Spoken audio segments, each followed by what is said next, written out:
اللہ جب پکار رہے ہیں رمضان میں، لیلۃ القدر میں، اللہ جب آپ کو بلا رہے ہیں تو اللہ کی طرف جائیں، اللہ سے دوستی کرنے ہیں۔ اللہ اکبر۔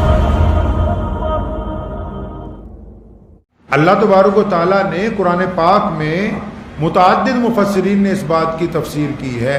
کئی بار لوگوں نے گھما گھما کے پوچھا کہ فلاں گناہ اگر ہو گیا وہ معاف ہو جائے گا؟ اللہ نے فرمایا ہاں ہو جائے گا۔ کسی نے پوچھا فلاں گناہ اتنی بار کیا معاف ہو جائے گا؟ اللہ نے فرمایا ہاں ہو جائے گا۔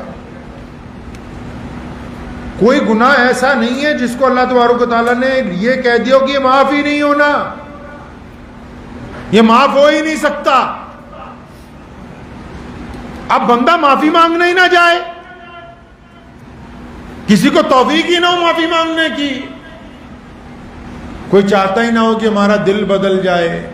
اگر ہم اپنا دل نہیں بدلیں گے تو پھر دنیا میں بھی خسارے میں رہیں گے اور آخرت کے اندر بھی خسارہ ہمارے پلے پڑنے والا ہے۔ دنیا کی زندگی اتنی لمبی نہیں ہے۔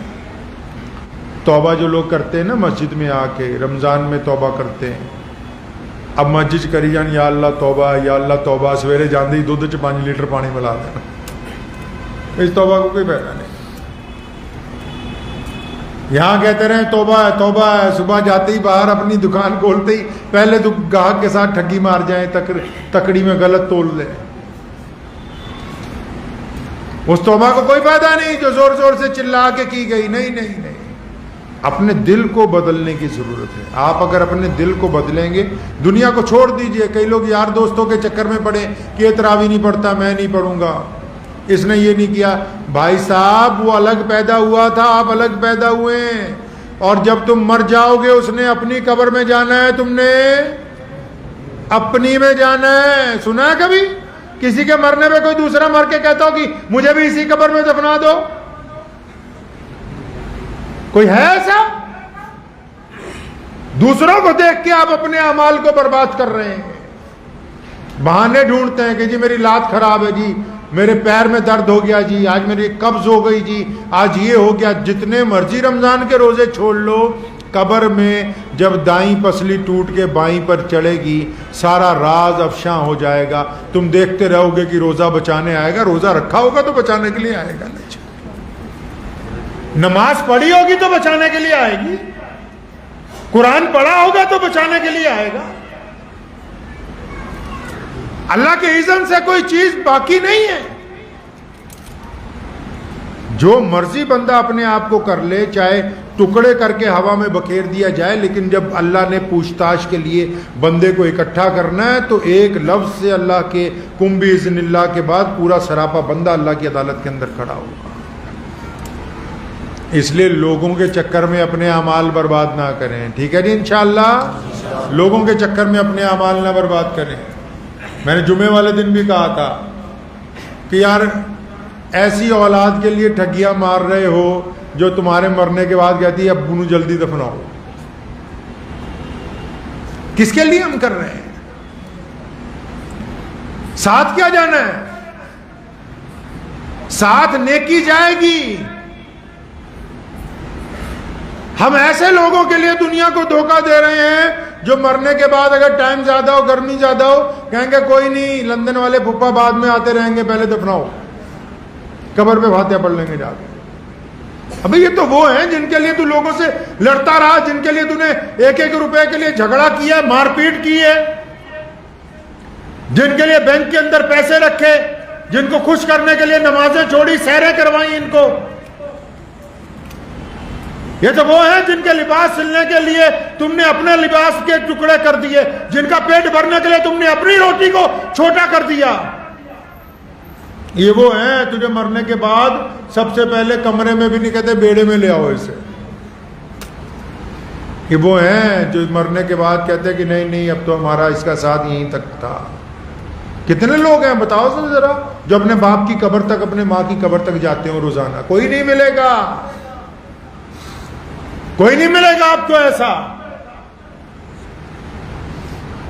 تو اس لیے جن کے چکر میں گناہ کر رہے ہیں وہ یہ با وفا نہیں ہے. دنیا کی قسمت میں اگر وفا ہوتی, اللہ نے فرمایا کہ اگر دنیا اللہ کو محبوب ہوتی ذرہ برابر بھی, پھر کسی کے پلے کچھ نہ پڑتا. یہ تو مالک بے پرواہ ہے, اللہ کی صفت ہے. اللہ بے پرواہ ہے, وراء الورا ہے. لوگ کی لٹی جاندے ہو, کہنا جنہ مرضی لٹ لو, سسٹم ہی ایسا بنا دیا کہ ساتھ کچھ نہیں لے کے جائے گا, جو مرضی کر لے. تو اس انتظار میں کیوں ہے کہ زندگی کی اتنی بہاریں گزر جائیں گی تو نیکی کریں گے؟ نہیں. اللہ جب پکار رہے ہیں رمضان میں, لیلۃ القدر میں, حج کے موقع پہ, اللہ جب آپ کو بلا رہے ہیں تو اللہ کی طرف جائیں, اللہ سے دوستی کرنے ہیں. دوست بندے کا ایک ہی ہے دنیا میں, وہ صرف اللہ تعالیٰ کی ذات ہے. ایک ہی دوست ہے جس نے سچی دوستی آج تک دنیا سے نبھائی ہے. ابراہیم علیہ السلام کا نام سنا ہے؟ ان کو لوگوں نے آگ میں ڈال دیا, اللہ نے آگ ٹھنڈی کر دی. ابراہیم چلے گئے علیہ الصلوۃ والسلام, محمد رسول اللہ صلی اللہ علیہ وسلم آئے, پھر ابو بکر خلیفہ بنے, پھر عمر خلیفہ بنے. عمر کے دور میں ایک اور ایسا بندہ پیدا ہوا جو ملک شام میں کفار کے گڑھ میں رہتا تھا. وہ بار بار لوگوں کو کہتا ہے کہ نہیں ایک اللہ کی عبادت کرو. لوگوں نے کہا اکٹھے کر کے اس کو جلاؤ. لکڑیاں دوبارہ اکٹھی کی گئیں, منجنیق دوبارہ بنائی گئی. ابراہیم علیہ السلام کے بعد 5,000 سال کے بعد کا قصہ ہوگا. دوبارہ گاؤں والوں نے لکڑیاں اکٹھی کی, دوبارہ آگ دہکائی گئی, اور پھر اس اللہ کے بندے کو اس آگ کے اندر پھینکا گیا, اور پھر آگ ویسے ہی ٹھنڈی ہو گئی جیسے ابراہیم علیہ الصلوۃ والسلام کے لیے ہوئی تھی. نظام اللہ کی طاقت سے چلتا ہے. دنیا کی طاقت سے اگر چلتا ہوتا تو امریکہ چھوڑ کے جاتا کبھی افغانستان کو؟ نظام اللہ کے یہاں سے چلتا ہے. اللہ جانتے ہیں کس کو عزت دینی ہے, کس کو ذلت دینی ہے. اس لیے بندہ اپنا معاملہ اپنے رب کے ساتھ اچھا کر لے. اور رب کے ساتھ معاملہ کب اچھا ہوگا؟ تب اچھا ہوگا جب اللہ چاہتے ہیں کہ میرا بندہ اپنے گھر والوں کے ساتھ, اپنے پڑوسیوں کے ساتھ اچھا بن جائے. ایک آخری واقعہ میں آپ کو سناتا ہوں, اپنی بات ختم کروں گا. حضرت عمر رضی اللہ تعالیٰ عنہ 62 سال کی عمر ہے. کتنے سال کی جی؟ 62 سال کی عمر میں ایک دن اپنے گھر پہنچے, رات کا پہلا پہر ہے. اچانک اٹھ کے بیٹھ گئے, رونے لگے, اور ان کی بیوی دوسرے کمرے میں تھی. اس نے اپنے بیٹے کو آواز ماری کہ جاؤ تمہارے ابا کو کیا تکلیف ہو گئی, جا کے پوچھو. بیٹا پہنچا عمر رضی اللہ تعالیٰ عنہ کے پاس. خلیفہ ہے مسلمانوں کا, 65 لاکھ مربع میل کا اکیلا راجا ہے, کوئی دم نہیں مار سکتا عمر کے سامنے. ایران کے بادشاہ کا سفیر آیا تھا, عمر کو ڈھونڈتا رہا مدینے میں. کسی نے کہا باغ میں ہوگا کہیں.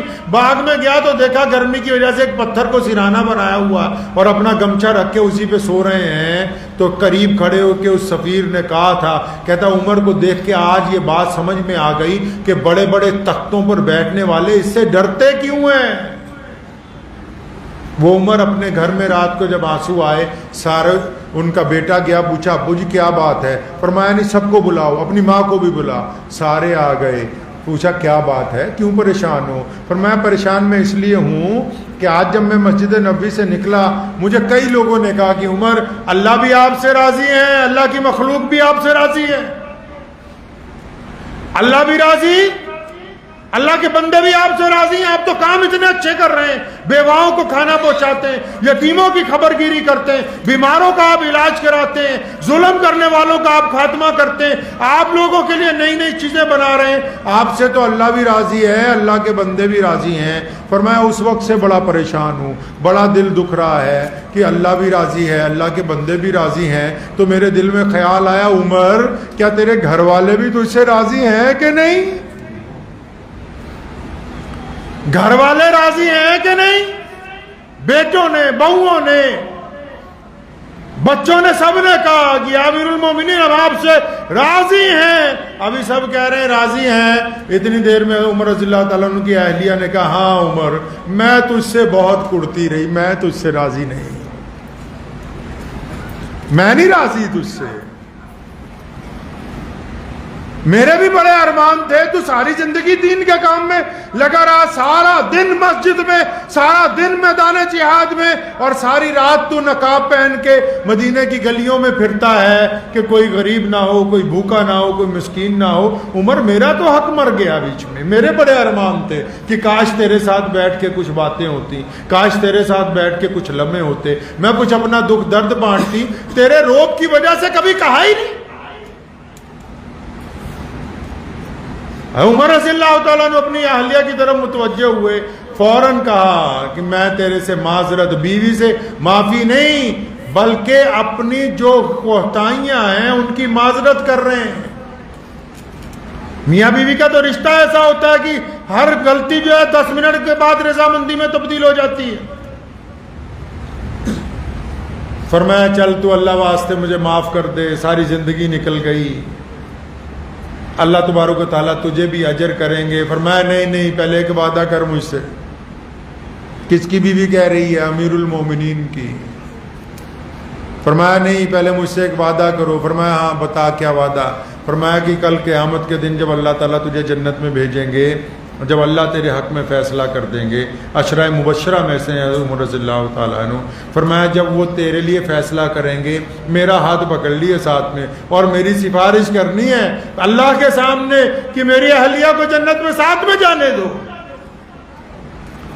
عمر رضی اللہ تعالیٰ نے وعدہ کیا، فرمایا میں وعدہ کرتا ہوں۔ عمر جیسا امیر المومنین مسلمانوں کا خلیفہ اس بات کو سمجھتا ہے کہ اگر اللہ راضی ہو جائے اور پوری دنیا راضی ہو جائے، میرے گھر والے ناراض ہیں تو اس کا مطلب نہ اللہ راضی ہے نہ دنیا والے راضی ہیں۔ تو اس راز کو آپ سمجھ لیں کہ اللہ کی رضامندی کس میں ہے جی؟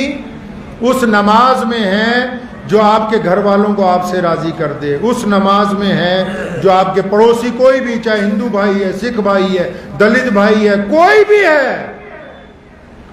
اسلام نے کہا کہ اگر پڑوسی راضی نہیں ہے تو ایمان نہیں ہے بندے کے بیچ میں۔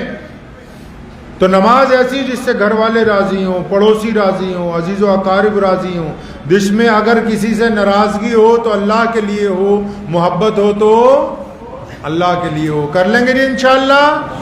تو کوشش یہ کرنی ہے کہ اللہ تبارک و تعالیٰ ہم سے راضی ہو جائے، ہمارے اعمال اچھے بن جائیں، کلندر بن جاؤ سارے۔ کلندر سمجھتے ہو؟ آپ سمجھتے ہو کلندر وہ ہوتا ہے جس کے کپڑے نہ ہو، 2-4 تسبیح گلے میں ڈال رکھی ہو اور ایک بڈیا سوٹا چفڑیا ہوئے جوڑ دیا حق اللہ۔ وہ کلندر نہیں ہوتا۔ کلندر وہ ہوتا ہے جو 5 وقت نماز رزق حلال کے ساتھ پڑھتا ہے، لوگوں کو تانے نہیں دیتا، گھر والوں کے ساتھ محبت کرتا ہے، پڑوسی کے دکھ درد میں شامل ہے، وہ بندہ کلندر ہے۔ اے مولا کریم آج کی رات اس مسجد میں بیٹھ کے یا اللہ جتنے لوگ اور آن لائن ساتھ میں ہیں، ہم اپنے گناہوں کا اقرار کرتے ہیں۔ اے مولا کریم بلا شبہ ہم سے حق ادا نہیں ہوا، ہم سے عبادت کا حق ادا نہیں ہوا، ہم سے رمضان کا حق ادا نہیں ہوا۔ اللہ جی ہم نے تو رمضان میں کئی گناہ کر دیے، اللہ جی ہم سے رمضان میں کوتاہیاں ہو گئیں، اللہ جی رمضان میں ہم سے نماز میں غفلت ہو گئی، اللہ جی ہمارے بھائیوں سے ہو گئی، عزیز و اقارب سے ہو گئی، لیکن مولا کریم تو معاف کرنے والا ہے، تو درگزر کرنے والا ہے۔ اللہ جی آپ کے علاوہ کون ہے جو معاف کر سکتا ہے؟ آپ تو ماں سے زیادہ بندے سے پیار کرتے ہیں، آپ 70 ماؤں سے زیادہ اپنے بندوں کو چاہتے ہیں۔ اللہ جی ہم آپ سے معافی مانگنے آئے ہیں، اللہ جی اپنے گناہوں سے معافی مانگتے ہیں، اپنی سیاہ کاریوں سے معافی مانگتے ہیں، اپنی خطاؤں سے معافی مانگتے ہیں، اپنی لغزشوں سے معافی مانگتے ہیں، اپنی ٹھگیوں سے معافی مانگتے ہیں، زنا کی معافی مانگتے ہیں، چوری کی معافی مانگتے ہیں، ڈاکے کی معافی مانگتے ہیں۔ اللہ جی اگر دنیا والوں کے آگے کہیں گے تو لوگ سزا دیتے ہیں، صرف آپ کا دروازہ ہے جو معافی کا وعدہ کرتا ہے۔ آپ اپنے بندوں کو معاف فرما دیں اللہ جی، آپ اپنے بندوں کو معاف فرما دیں اللہ جی، آپ اپنے بندوں کو معاف فرما دیں اللہ جی، نبی علیہ السلام کے صدقے معاف فرمائے اللہ جی، رسول اللہ صلی اللہ علیہ وسلم کے صدقے معاف فرمائے اللہ جی، کالی کملی والے کے صدقے معاف فرما دیں اللہ جی۔ ہم جیسے کیسے ٹوٹے پھوٹے تیرے بندے ہیں اللہ جی، تو ہی بتا تیرے دروازے کے علاوہ جائیں گے ہم کہاں؟